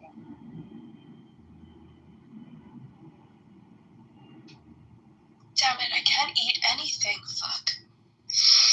What about soup? No, it's just like I don't have the appetite. Like nothing tastes good. Here we go again with the tasteless taste buds. No, it's not a taste. No, it's not that. It's just like I don't know what it is. It's just like I feel like vomiting everything. Well, do you know what the first step is in trying to get healthy is to get the fuck off of this app and just like detoxify completely. I haven't been on at all. I haven't asked Abby. I know, but if you're on the app, that means you're not taking care of yourself and you're sick. So I haven't been on like Friday, Saturday at all until just now. Listen, this is Dr. Adrian. I'm a board certified nephrologist as well as a praxeologist. I'm self-taught in economics. And I got to tell you, your opportunity cost from an economic praxeologist perspective, you're not weighing the pros and cons of listening to me, Dr. Adrian, versus getting in a hot bath with a glass of mimosa and maybe some great music. You need to basically work on your brain to also work on your body, doing a hip rotation, doing a yoga pose, taking a deep breath in the sun. Maybe you're going to come. Maybe your health is going to be restored to you, as opposed to going on social audio chit-chat apps to talk about pizza.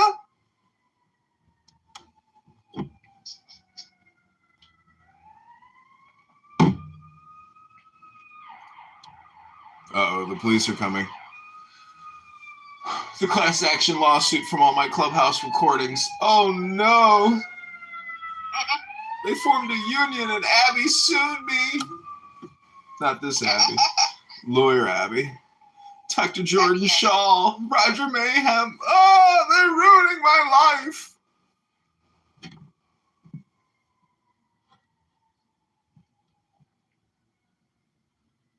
M. Kapari, you know what will make you feel better and give you your health?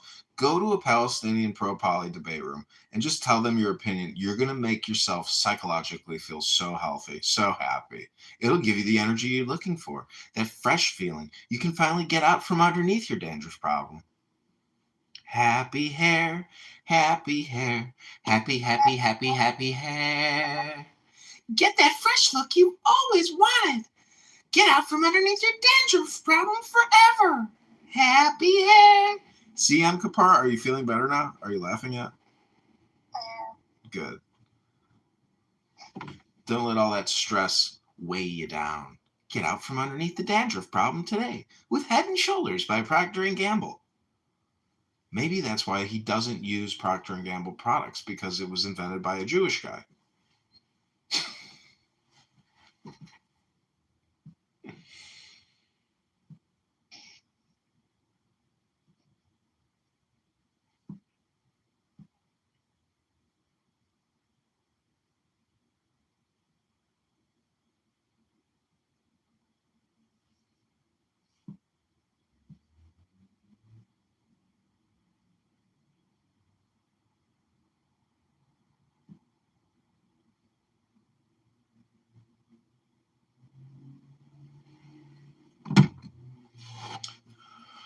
Did anybody go out last night? No. Well, what time is it in Germany right now? Like 4 in the morning, 4 in the afternoon? No. 6. 6:30. 6:30 on a Sunday. Do you eat kebab there? Not really. No? Oh, I love shawarma.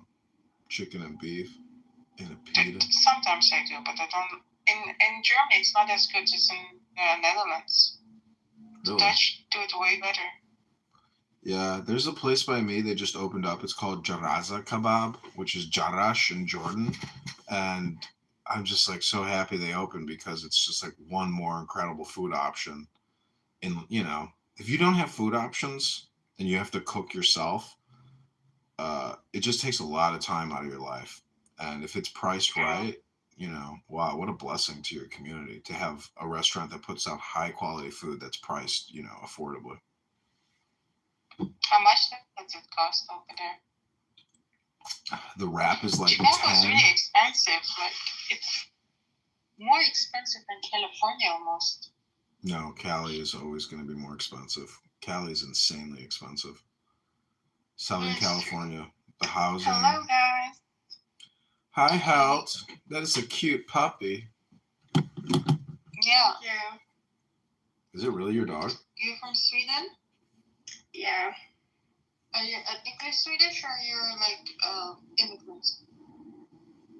I'm Swedish, Scandinavian. Oh, okay. Hell, is that So what do you think? You think Havishire? the Syrians can get? The what? What kind of dog is that? Is that a Havishire or a some kind of a doodle? It's mix between golden retriever and a poodle. Oh, okay. That's what I have. That's a really a great dog. I would love to get a dog like that. But they're so expensive, right? Like 4,000 probably. I got it for free. Damn, you must be a social media influencer with a great ass. No, I have a family member that is breeding dogs. Oh wow. Does the family member have a mental health problem? No, but they're just very competitive, so they like to do a lot of stuff. Oh, there's my doodle. I like dogs more. Oh, that's cute. It looks like an old man. Yeah, exactly. Yours is Yeah, ugly. No, it's not ugly. The fur No, that it's scary. helps, but the fur that helps Doodle has that goes away after like the first 9 to 15 months. That kind of flowy feather fur. Yeah, mine doesn't look like this now. Yeah, that's definitely a first year. Yeah. Is it a first generation? What do you mean, first generation? Like, is it a poodle? Like, what were the parents? Poodle and retriever. Retriever and poodle. Okay, so first generation. Yeah. Second generation would be like an F1B. That's an F1 what you have. That's what I have. An F1B would be like a golden doodle with like a retriever or another poodle. Yeah. Yeah. It's biology. Yeah, my dog. Here, I'll show you. PTR. How was your dog's personality? How's my dog's personality? It's a strong personality. He's 6. He's so smart. Check out my PTR. This is my cousin, my sister's dog. I thought it was your first cousin. Its name is Tech. Oh, this would This one well. looks This, better. It's a bigger nose. Wait, I'll get puppy photo.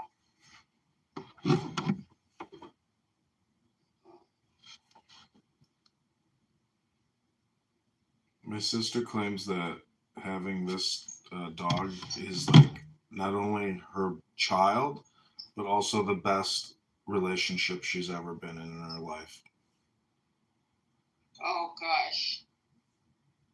But she's engaged to a guy who has like 2 other doodles. One of them just died, but like their lives are like, with the dogs. It's amazing. It's great. I mean, God forbid if I become like that. I don't know. To me, it's just too much time to take the dog out for a walk, like 4 times a day, 5 times a day, pee and poo all the time. It's just like, I want to just like take care of myself. It's too much work to take care of a dog. I would take care of a dog if I had like a girlfriend, fiance, whatever. Yeah, PTR. That was Lakeland was 1. Aww, Oh wow, that's so cute. Oh, PTR, my dog too. that's like a teddy bear. That is so cute. Is that a husky or? Yeah, it's a miniature husky. Yeah, that's great. How is the husky? Is it like approachable for like training, or is it very stubborn? He's stubborn, but he's really good. Like, there are certain things that are very hard to train him for, like being alone, because he has separation anxiety. Yeah. And recall, but everything else he's pretty good. Mm-hmm. He's very, very good. So what do you do if you work? I take him to my parents' house, so he's not alone. Wow, that's nice. Dog daycare. That's cute. That was my parents. They're out to lunch and they asked if I wanted anything for them to take back to me. Wow, is that codependency or is that just love? That's love. I'm visiting them for the week in Florida. Oh my gosh, I love that for Weekend you. or week? Week, just a week. I thought you're gonna stay where you were. You're not gonna do any holidays anymore.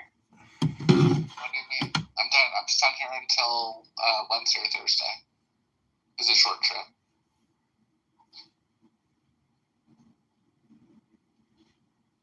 Hi, Ryan.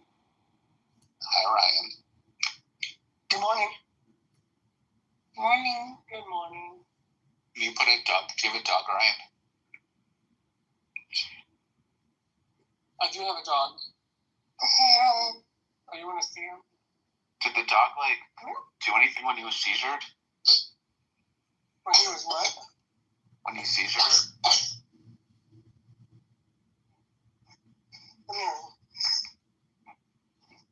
My dog would have knocked me out of 5 6. No, there was nothing there. Why don't you shoot a video of yourself pretending to have a seizure and then see how your dog reacts? Yeah, Matt. My dog would start jumping on my chest, trying to like give me chest. No, this is the thing, is a lot of dog owners think that their dogs are like really smart. But did you ever see the videos of like how dogs respond when somebody breaks into the home? A lot of dogs just run like little cowards, little baby doggies, little babies. My no. My dog. Yeah, just like James. Just like what? They're only brave when there's a door between them. My dog would not do anything. Like, my parents have the code to my garage basement door, and when they come like to pick him up or bring something to drop off, my dog will not like jump off the bed to go see who's at the door. Like, unless I go downstairs, he will not move. And Well, did you convert the dog to Judaism? It sounds like the dog became lazy. Is it a Hasidic dog? Yeah, he has flexible soup and salad. So I think so. Here's my husky and Malinois. Do you still have that husky? You don't even know. No, my mom does. At her house. Those are great dogs. I will never buy a husky in Florida. You know, people actually have them in hot climates that do better than we think. How do you deal with all the hair, and like how much do you spend on grooming every month or so? They don't need to be groomed because they have like a double layer. Double coat, yeah, double coat. But do you have to do the blowout? No, they blow out their own fur, which is annoying because they do it twice a year. But in between, they're quite good with their shedding. They're not that bad. But when they Matt has to go to the hair. well, how do you deal with the blowout? My dog gets groomed every 6 weeks. How do you deal with the blowout though? Like, isn't your house just like covered in dust bunnies? Well, so he's quite small. It's not that bad. But yeah, it's not fun when it's the blowout season. I've never seen a mini Siberian husky. That's pretty cool. Do you like Shiba Inus? Yes. Yeah, they're cool. Yeah, I think they're awesome. These are my favorites. Their personalities are kind of me. Yeah, kind of feisty. Yeah, but they have their moments of vulnerability. Yeah. Do you think people anthropomorphize their dogs? Absolutely. I do that. Yeah.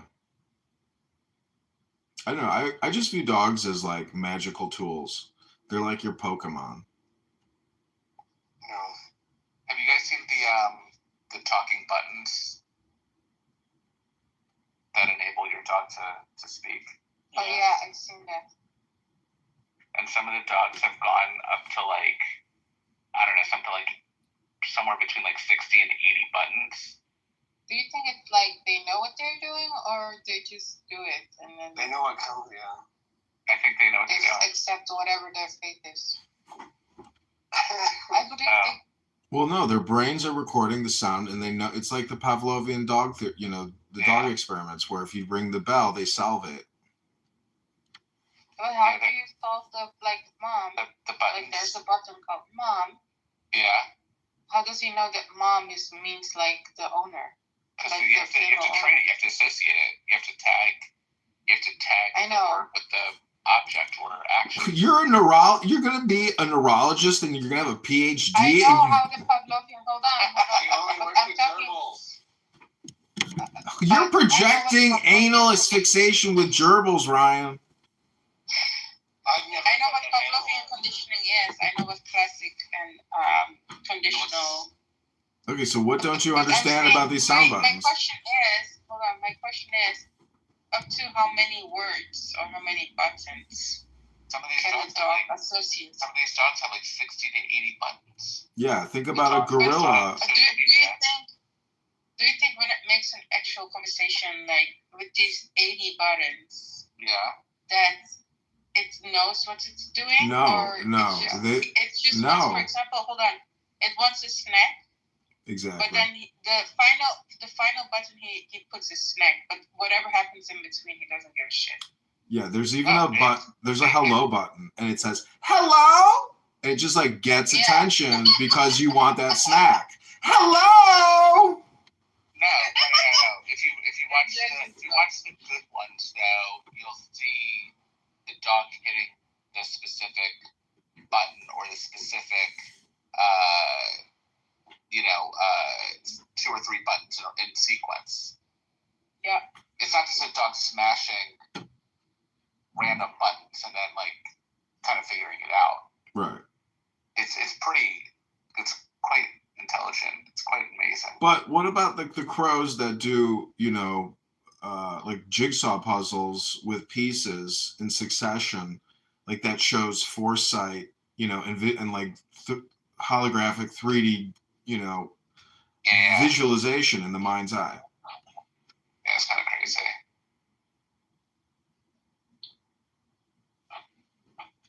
I was at the zoo and I saw a gorilla using a tablet and like doing puzzles or something. And when it got it right, the trainer would give him a kernel of some kind of snack, and the gorilla wouldn't even like grip it. She would chuck it at the gorilla. The gorilla would bounce it off the palm of its hand into its mouth and just keep working on the tablet.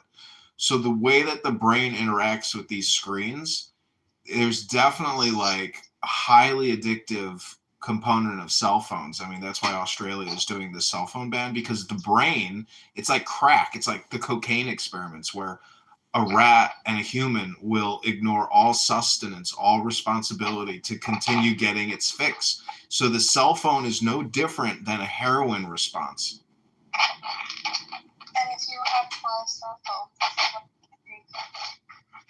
that mean? It just means that I'm a dopamine addict. But, the fact is, this app is a little bit like a bank. A bank doesn't exist. This app is a meaningless nothing without the users coming in and networking. So it's a communication app. You are all the nodes. Anyways, this is like, masters in communication theory, meaning that you have to be aware of the fallacy and the trap of the dopamine.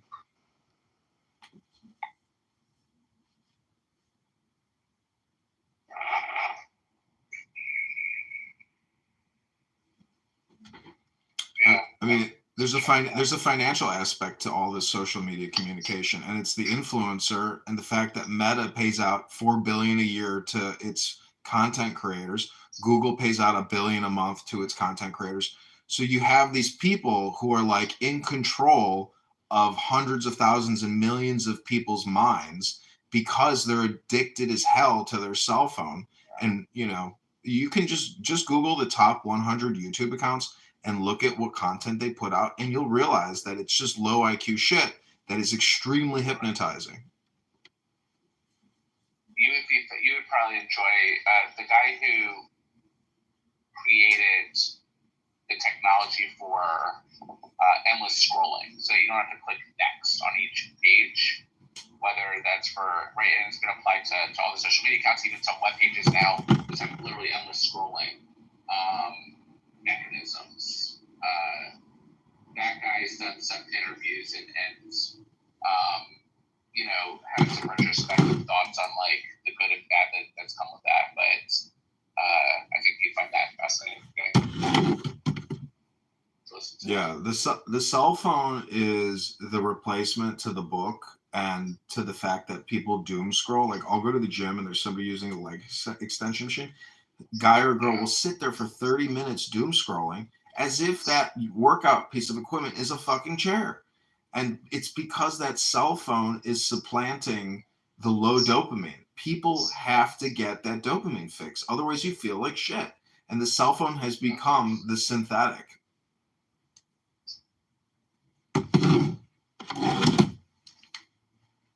Wait, what? The casino too does the same thing. When you play a slot machine, it's the same exact thing as like using your cell phone. Like, why do people just go to the casino to use the slot machine? Because it's a bigger cell phone.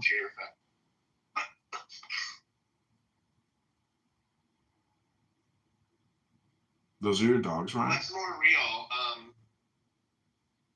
making a connection on Clubhouse or the casino? Well, people make connections at the casino too. It's all one dopamine rush, and it's all tracked with your player's card. And the bigger the dopamine addict you are, the more mailers they'll send you to come in to give you free shit. It's all tracked. It's all it's all analytics. I've never understood people that get addicted to the casino stuff.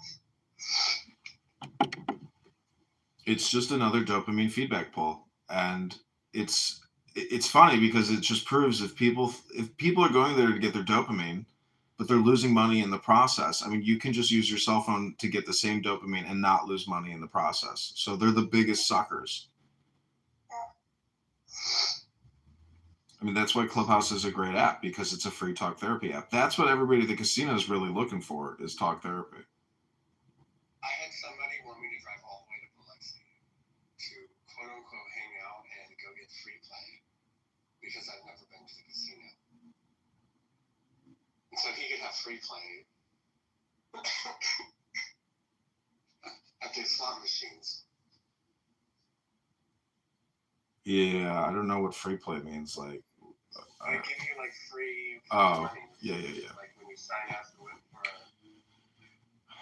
Yeah, because they have to keep track of all that stuff. You know, it's highly targeted.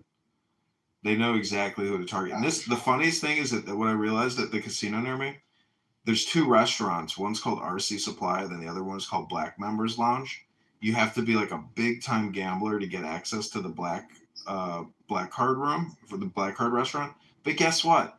The kitchen for the poor people and the kitchen for the rich people, it's the same fucking kitchen. It's the same restaurant.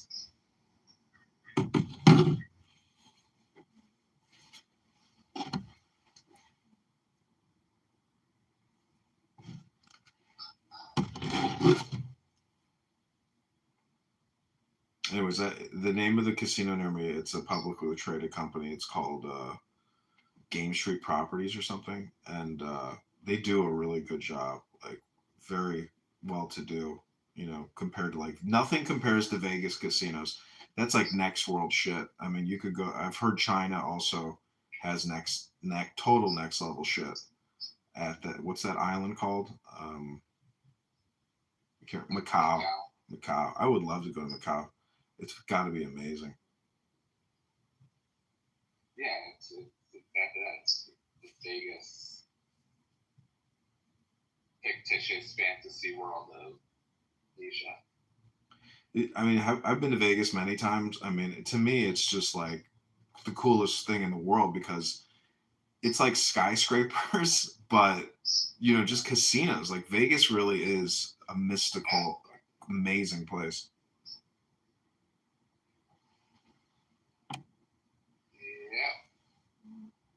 And the coolest thing about Vegas is people lose their inhibition, and it's like they do go to a fantasy land or like a holographic simulator, and they do just recklessly spend and recklessly, you know, get drunk and have sex and party at nightclubs with bottles, and it is fantasy land. Like Vegas is a very cool place, and the pool scene party to me is just the coolest thing that Vegas has, is the fact that, you know, people just recklessly abandon life and just lounge at a pool all day long, drinking and eating and suntanning and doing drugs and fucking in their hotel rooms.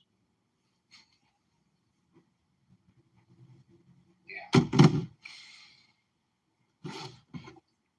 I mean, why would you want to get the jab, and the booster shots when you could just go to Vegas and live a little?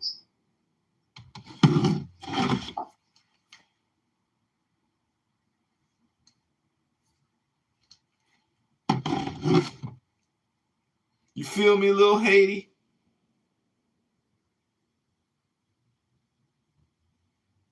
She probably they fall asleep. Laughing. It's funny that you said that about Vegas. I don't like Vegas.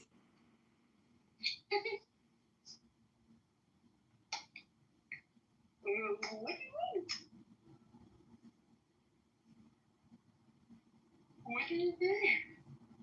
Nobody knows.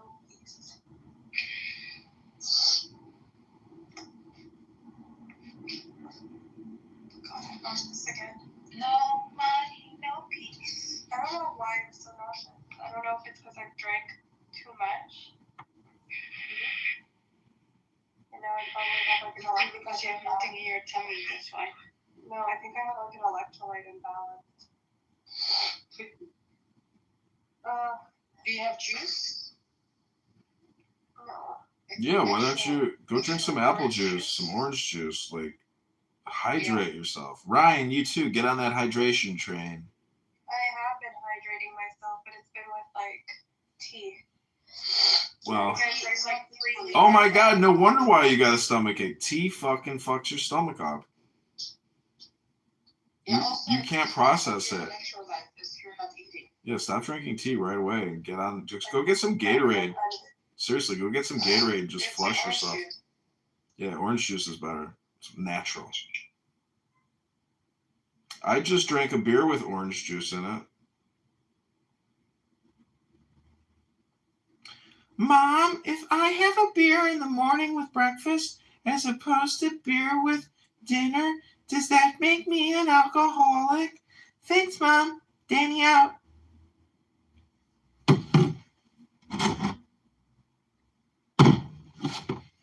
My husband doesn't drink beer anymore because I said he was getting fat. You'll see her today. Yeah, she was in another room, but maybe she's offline for once. Never mind, I just refreshed. She's in Jeff's room.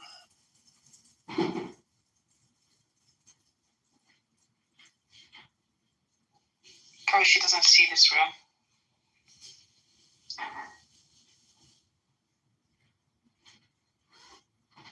Yeah, we went pretty harsh on her yesterday. We should stop that. On who? On Danny. Oh. I mean, she's such an easy target. Yeah, but it's really hard to pull back.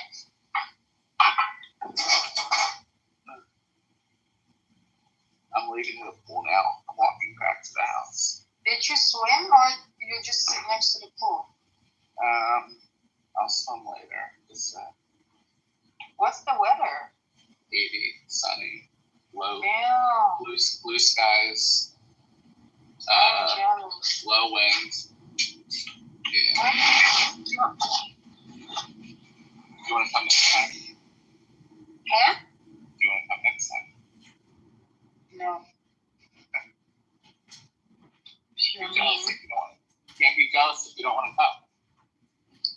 Well, if you drag me to Key West, I will. This is better than Key West thing. Yeah, right. Because there are Jews there. A lot of Jews there.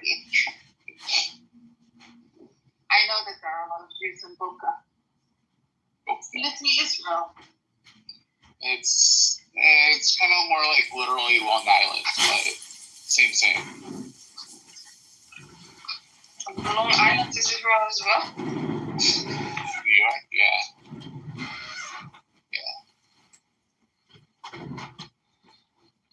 Same.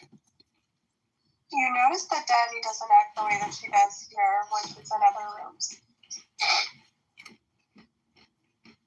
You notice what? That she doesn't act like she does when she's in this room, when she goes into other rooms. Yeah. So what do you make of that, Em? She wants the abuse from us. Yeah, we're ready to abuse him.